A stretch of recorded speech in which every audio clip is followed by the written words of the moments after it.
आदरणीय संपादक मंजूलता सचान जी, रीता सरखवार जी, पूर्व जिला पंचायत सदस्य युवा जुझारू नेता भाई सैलू सोनकर जी, हमारे छोटे भाई लंबे समय से संघर्ष कर रहे भाई अनिल सोनकर वारसी जी, भाई ब्लॉक अध्यक्ष अमर सिंह पाल जी, इस कार्यक्रम में उपस्थित हमारे देव प्रसाद पूर्व प्रधान, मोहन यादव पूर्व प्रधान, त्रिभुवन जी, दिलीप सचान जी, संधू सचान जी, पप्पू सचान जी, जितेंद्र सचान जी, ज्ञान यादव प्रधान, शनिलाल सचान जी, अजय संखवार जी, शिवकरण बाबा निषाद जी, मनोज जी और इस कार्यक्रम में उपस्थित हमारे क्षेत्र के सम्मानित बुजुर्गों, नौजवान दोस्तों, हम उम्र साथियों, मैं सबसे पहले अभी कल ही 26 जनवरी थी, वो ऐतिहासिक दिन जो बाबा साहब अम्बेडकर ने 26 नवंबर 1949 को भारत का संविधान बनाकर भारत के प्रथम राष्ट्रपति राजेंद्र प्रसाद जी को सौंपकर वो संविधान अंगीकार किया गया और उस संविधान का इम्प्लीमेंटेशन लागू कल जो बीत गया है 26 जनवरी 1950 से लागू हुआ है। ये 26 जनवरी और 26 नवंबर का दिन इस भारत में पैदा होने वाले प्रत्येक व्यक्ति का, आने वाले हजारों वर्ष तक पैदा होने वाले प्रत्येक व्यक्ति का जो अधिकार बाबा साहब अम्बेडकर ने किसी भी जात, किसी भी धर्म में पैदा स्त्री पुरुष को जो अधिकार बाबा साहब अम्बेडकर ने दिया है, वो न तो द्वापर में मिला है, न सतयुग में मिला है, न त्रेता में मिला है। जो कुछ भी मिला है, इंसानियत और बराबरी का हक, प्रधान से लेकर प्रधानमंत्री बनाने और बनने का अधिकार अगर किसी ने दिया है, वो बाबा साहब अम्बेडकर ने दिया। इससे बड़ा भगवान हमारे लिए कोई दूसरा, क्योंकि दूसरे भगवानों के टाइम में द्वापर में भी गद्दी की लड़ाई होती थी, कृष्ण भी बने रहे, पूरा महाभारत होकर पूरा बराबर हो गया, वहां भी गद्दी की लड़ाई थी। लेकिन बाबा साहब अम्बेडकर ने तो अकेले पूरी जिंदगी संघर्ष करने के बाद और उच्च शिक्षा प्राप्त करने के बाद, आपको पता हो बाबा साहब अम्बेडकर देश के पहले विद्वान, विश्व के 5वें विद्वान, संविधान निर्माता बाबा साहब अम्बेडकर शिक्षा के बल पर पूरे देश के सामने एक चुनौती को प्रस्तुत की, काहे की काबिलियत की चुनौती प्रस्तुत है कि आने वाली पीढ़ी को तीन चीजें दे गए। सबसे पहला अगर मंत्र दे गए इस आने वाली पीढ़ी को, तो उन्होंने कहा शिक्षित बनो। क्या है सबसे बड़ा पहला मंत्र? क्या है? शिक्षित बनो। फिर संगठित होते देर नहीं लगेगी, और अगर संगठित हो गए तो संघर्ष करने की आवश्यकता नहीं पड़ेगी। तो उन्होंने शिक्षित होकर के इतना बड़ा अधिकार देने का काम किया। उन बाबा साहब अम्बेडकर का उसी संसद में, जिस संसद में प्रधान से लेकर प्रधानमंत्री बनाने की ताकत है, जिस संविधान में बाबा साहब का पूरे देश के सामने देश का गृह मंत्री ने अपमानित करने का काम किया है, उसको हम कतई बर्दाश्त करने का काम नहीं करेंगे। वैसे तो आपको मालूम हो कि जब से भारतीय जनता पार्टी आई है, उस दिन से अघोषित इमरजेंसी लगी हुई है। आप जान लीजिए, जब विपक्ष का नेता आज की तारीख में कांग्रेस का सबसे बड़ा नेता राहुल गांधी कर्नाटक में मोदी जी के नाम पर टिप्पणी करते हैं, गुजरात में मुकदमा लिखा जाता है, वही ट्रायल कराकर उन्हें पार्लियामेंट से बाहर का रास्ता दिखाया जा सकता है। इससे बड़ा जो फ्रीडम ऑफ स्पीच है, बोलने की जो आजादी है, इस पे इससे बड़ी पाबंदी नहीं लगाई जा सकती। और पूरे देश के नेता ईडी सीबीआई कोर्ट के जरिए उनको डराया जा रहा है और डराकर सत्ता में काबिज रहने की कोशिश की जा रही है। ऐसे में पूरे देश में अगर कोई संघर्ष करने का काम कर रहा है, इन तानाशाही ताकतों से कोई लड़ने का काम कर रहा है, तो इंडिया गठबंधन है। और उत्तर प्रदेश जैसे बड़े प्रदेश में अगर कोई भारतीय जनता पार्टी को चुनौती देने का काम कर रहा है, तो उस नेता का नाम माननीय अखिलेश यादव और पार्टी का नाम समाजवादी पार्टी है।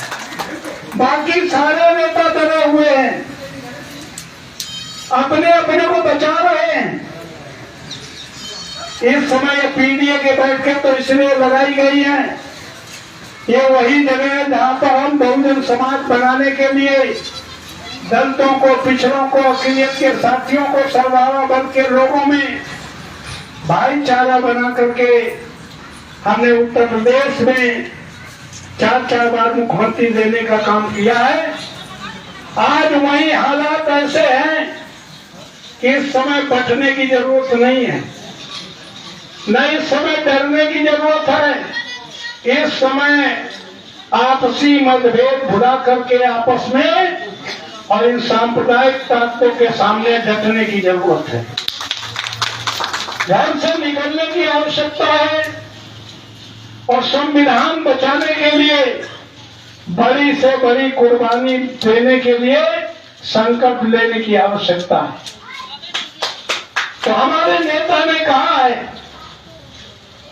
कि हम दलितों में, पिछड़ों में, अक़लियत के साथियों में और जो संविधान पर जिनकी आस्था, लोकतंत्र पर विश्वास है, वो सर्वहारा बल के लोगों को जोड़ करके इन सांप्रदायिक ताकतों को उत्तर प्रदेश से खदेड़ने का काम 2027 में करने का काम करेंगे। इसके लिए उन्होंने कहा, गांव गांव जाइए, लोगों को पीडीए के बारे में बताइए। आने वाले समय में जो भारतीय जनता पार्टी संविधान बदलने की कोशिश कर रही है, बाबा साहब अम्बेडकर का अपमान करने का खुलेआम साहस किया है, उसको आम लोगों तक बताने का काम करो। इसके तहत आज मीटिंग लगाकर हम आपको आश्वस्त करना चाहते हैं कि हमारे बाबा साहब अम्बेडकर ने कहा था, कब कहा था? तब कहा था जब सार्वजनिक तालाब में कुत्ता बिल्ली तो पानी पी सकता था, लेकिन इंसान को तालाब में घुसने की इजाजत नहीं थी। तब बाबा साहब अम्बेडकर ने महान तालाब का आंदोलन किया। उन्हें महान तालाब के आंदोलन के बाद जब उन्हें संविधान बनाने का अवसर मिला और एक वोट का राइट बराबर का दे करके भारत के प्रत्येक व्यक्ति को प्रधान से लेकर प्रधानमंत्री बनने और बनाने का अधिकार दिया, तो उन्होंने सोचा कि हमने वोट का तो अधिकार दे दिया है, लेकिन ये समाज 6,743 जातियों उपजातियों में बटा समाज है। एक जाति में तमाम जातियां हैं, अगर इनमें भाईचारा ना बना तो फिर हुकूमत उनकी रहेगी जिनके वोट कम है, जिनके पास पैसा है, जिनके पास पावर है, जिनके पास खेत है, जिनके पास फैक्ट्री है, वो इस देश पे काबिज होंगे। तब बाबा साहब अम्बेडकर ने कहा था कि ये दलित समाज के लोग, पिछड़े वर्ग के लोग, माइनॉरिटी के लोग, सर्वहारा वर्ग के लोग आपस में खान पान न करें, कोई बात नहीं, रोटी और बेटी का संबंध न करें, कोई बात नहीं। जैसे आज हमने पीडीए के माध्यम से बाबा साहब की हम प्रतिमा के पास इस पार्क में बैठक की है, ऐसे बैठना शुरू कर दे। क्या कर दे? बैठना शुरू कर दे। देश का पहला विद्वान, विश्व का 5वां विद्वान बैठने जैसे छोटी मोटी बात नहीं कर रहे हैं। उन्हें पता था कि बैठेंगे तो चुप थोड़ी बैठेंगे, बात करेंगे।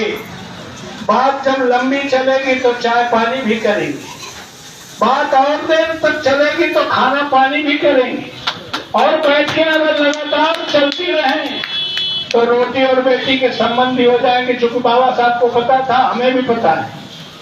क्या पता था बाबा साहब को?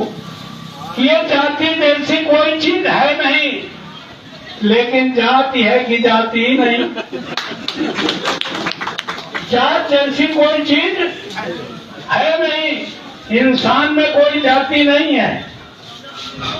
पेड़ पौधों में जातियां हैं, पशु पक्षियों में जातियां हैं, इंसान में कोई जाति। पूरी धरती पर जितने ब्लड ग्रुप हैं, वो पूरी धरती पर एक आदमी का ब्लड दूसरे आदमी के शरीर पर चल सकता है। अगर ऑस्ट्रेलिया का खिलाड़ी भारत में आए, घायल हो जाए, अगर खून की आवश्यकता पड़ेगी तो ऑस्ट्रेलिया से खून थोड़ी मंगाया जाएगा। उस ग्रुप का खून ये भी नहीं पूछा जाएगा कि किस जात का खून है। जब तुम्हें भी खून की जरूरत पड़ती है, जब तुम्हारा पिता, भाई, बहन जो कोई बीमार होता है, तो जब डॉक्टर ग्रुप लिख के देता है, तो जब तुम खून लेने जाते हो तो क्या पूछते हो भैया कौन सी बिरादरी का खून है? क्या भाई पूछते हो? उस समय पूछो तो ठीक है कि दूसरे खून हमारे में न चल जाए। उस समय कहते हो इस ग्रुप का खून चाहिए, 4 बोतल खून चाहिए, और वो खून मिल जाता है। किस जात का है, किस धर्म का है, किस गांव का है, किस क्षेत्र का है, उससे हमारा आदमी चंगा हो जाता है कि नहीं हो जाता। तो इसका मतलब जात जैसी कोई चीज नहीं है। जब सर्वाइवल के लिए, शरीर को चलाने के लिए, भोजन करने के लिए जो व्यक्ति जो काम करता था, वहां पढ़ने लिखने नौकरी की कोई बात नहीं थी। जब आदमी पैदा हुआ पहले, तो जो सर्वाइवल के लिए जो काम करता था, अगर हम 5 भाई थे, 5 काम करने लगे, तो 5 काम से 5 कौम से जाने लगे। वास्तव में हम सारे भाई हैं। तो इसलिए अगर बाबा साहब जानते थे कि इनमें भाईचारा बिगड़ा, अगर बैठेंगे तो इस बात को समझेंगे, और समझेंगे तो इकट्ठे हो जाएंगे तो 100 में 85% वोट इनका है, जिनको हमने अधिकार दिया है, प्रधान से लेकर प्रधानमंत्री इसके। लेकिन हमने यहाँ क्या किया? हमने आज जातियां चलाना शुरू कर दिया। हमने जाति सम्मेलन करना शुरू कर दिया। सब बिरादरी के राष्ट्रीय अध्यक्ष है। कौन बिरादरी बाकी है? बाकी सब बिरादरी के राष्ट्रीय अध्यक्ष बन गए। वो राष्ट्रीय अध्यक्षों से पूछो, क्या तुमने अपने राष्ट्रीय अध्यक्ष बने रहते कोई ऐसा डिसीजन लिया कि भैया किसी पार्टी के पास गए कि हम इस फला बिरादरी के राष्ट्रीय अध्यक्ष हैं, हमारा इस बिरादरी के संगठन का फला आदमी, इसको अगर टिकट दे दोगे मेरे एमपी की, तो हम पूरी बिरादरी का वोट तुम्हें देंगे। आज तक जब से आजादी है, 76 साल हो गए संविधान को लागू हुए, एक भी किसी आदमी को जाति संगठनों ने कोई टिकट दिलाने का काम नहीं किया। एक नौकरी नहीं दिला पाया जाति संगठन। इसलिए जातियां छोड़कर, बाबा साहब की बात मानकर, जमात में चलकर, आपस में भाईचारा पैदा करके इस देश की उस तानाशाही सरकार को भगाने के लिए और बाबा साहब के बनाए हुए संविधान की सुरक्षा के लिए आपसी मतभेद तोड़कर, जातियों दलों में ना बटकर एकजुट होकर पीडीए के नारे पर जो सांप्रदायिक ताकतों को कुचलने के लिए सक्षम है, जो संगठन और नेता सक्षम है, उसका साथ देने के लिए हम आह्वान करने के लिए आप आए। वैसे तो मैं आपके बीच में लंबे समय से हूँ, और हमने तो इस बात को समझ लिया, बाबा साहब पहले समझ गए थे। तब उन्होंने दलित पिछड़ों अखिलियत को सबको इकट्ठे करके भाईचारा बनाने की बात की थी। उनकी बात को मानकर हम तो 22 साल बसपा में रहे, 14 साल कांग्रेस में रहे, सपा में हैं। हमने पूरी राजनीतिक जिंदगी में कभी आने वाले का नाम, उसकी जात, उसका दल, उसका धर्म, उसका क्षेत्र कभी पूछने का काम नहीं किया है। सार्वजनिक जीवन में लोगों को जात, दल, धर्म, क्षेत्र नजर आते हैं। हमारे इस कंप्यूटर में गड़बड़ है, में सारे भाई, सारे इंसान नजर आते हैं। 25-30 सालों के सार्वजनिक जीवन में कोई करोड़पति, अरबपति, लखपति हम पर भरोसा करता है कि नहीं करता मैं नहीं जानता, लेकिन हमने 25-30 सालों में समाज के उस आखिरी व्यक्ति को भरोसा पैदा कराने की कोशिश की है जिसके पैरों में चप्पल ना हो, शरीर में कपड़ा ना हो, पेट में भोजन ना हो, हमारे पास आने तक के पैसे ना हो, अपनी समस्या कहने के शब्द ना हो। 150 किलोमीटर की सराउंडिंग में 1 करोड़ की आबादी वाले कानपुर नगर देहात में समाज की आखिरी पंक्ति में खड़ा आदमी भरोसा करता है। अभी राजा रामपाल को टेलीफोन करेंगे, मदद हो जाएगी, अभी चले जाएंगे, मदद हो जाएगी। ये भरोसा समाज के उस अंतिम व्यक्ति को हमारे शरीर की अंतिम सांस तक कायम रहेगा। यही बाबा साहब का संदेश है। तो हमें तो समझ में आ गया है। तो हम समाजवादी पार्टी के लोगों से कहना चाहते हैं, संगठन के लोगों से कहना चाहते हैं, नेता ने हमारा बड़ा दिल कर लिया है। अब समाजवादी पार्टी में लोहिया का समाजवाद अकेले नहीं है। अब इस समाजवादी पार्टी में गांधी का गांधीवाद भी है और बाबा साहब अम्बेडकर का अम्बेडकरवाद समाहित है। इसलिए दोनों हाथ फैला लो, दोनों हाथ फैला लो, अपने नेता की बात का इशारा को समझो और दलितों में, पिछड़ों में बिना जातिगत भेदभाव किए इन सांप्रदायिक ताकतों से लोहा लेने के लिए उनको गले लगाने का काम करोगे। निश्चित तौर पर 27 तुम्हारा होगा और 27 अगर हमारा होगा तो 29 किसी और का नहीं, इंडिया गठबंधन का होगा। यही इस नीति का मकसद है। तो इसलिए आप लोगों से कहना चाहते हैं, हम लोगों ने पिछले चुनाव में 24 में संविधान खतरे में अब समझ में आया है। हमें तो 14 से खतरा समझ में आ रहा था। हमने तो 2023 में 26 नवंबर को संविधान बचाओ, भागीदारी पाओ महारैली करने का काम किया था और वो तीसरे चरण में नेताओं ने फिर संविधान लेके पूरे देश में ऐसा संविधान का खतरा बताने का काम किया जनमानस को। हम तो गांव बता रहे थे उस समय भी। तो साथियों, जिसके कारण भारतीय जनता पार्टी 400 पार की बजाय 240 बैठकने का काम कर पाई है।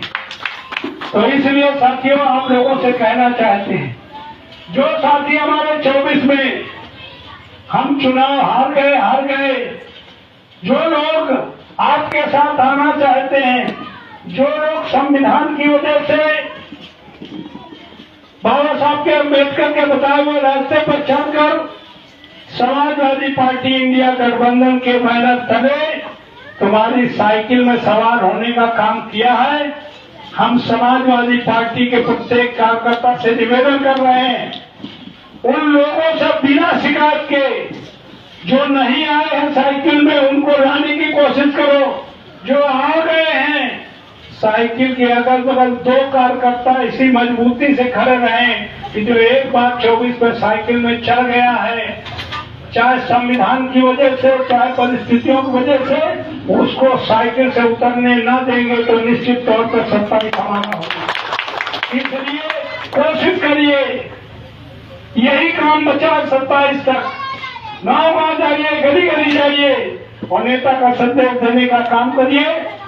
और हम फिर कहना चाहते हैं कि पीडीए के लोगों से कहना चाहते हैं, वैसे तो हम लोग कानपुर में अकेले सक्षम हैं, हमसे संबंधित आदमी को कभी दूसरे सत्ता वाले नेता के दरवाजे जाने की आवश्यकता नहीं है। किसी भी समस्या के लिए हम 24 घंटे मोबाइल खुला रखते हैं, 24 घंटे दरवाजे खुला रखने का काम करते हैं। क्योंकि मुझे अभी कानपुर देहात में बैठक है, उसके बाद बन जाएगा तो मीनावाली में आएंगे, वो भी मीटिंग 11 बजे से चल रही है, तो इसलिए वहां जाना है। इसलिए आप लोगों से निवेदन करने आए हैं कि बाकी नेता भी बैठेंगे, उनकी बात सुनिए। और जो मैंने कहा है, हमें सबको दोनों बाहें फैलाकर उन्हें गले लगाने की आवश्यकता है। यही पीडीए का मकसद है। पीडीए बना लिया तो आने वाला दिन हमारे है, आने वाली सरकार हमारी है, आने वाले पूरे देश में हमारा राज होगा। इसी के साथ पुनः आयोजिका सोमवती जो जिला पंचायत सदस्य को, सभी बहनों को, बैठे हुए सभी साथियों की ओर से, सामने बैठे सभी साथियों का हार्दिक स्वागत वंदन करते हुए आज संकल्प लेके जाए कि बाबा साहब अम्बेडकर के अपमान को बर्दाश्त करने का काम नहीं करेंगे। और जो बाबा साहब अम्बेडकर के संविधान को छेड़ने की हिम्मत करेगा, जरूरत पड़ी तो सड़कों पर उतरेंगे, जरूरत पड़ी तो जेलें भरने का काम करें।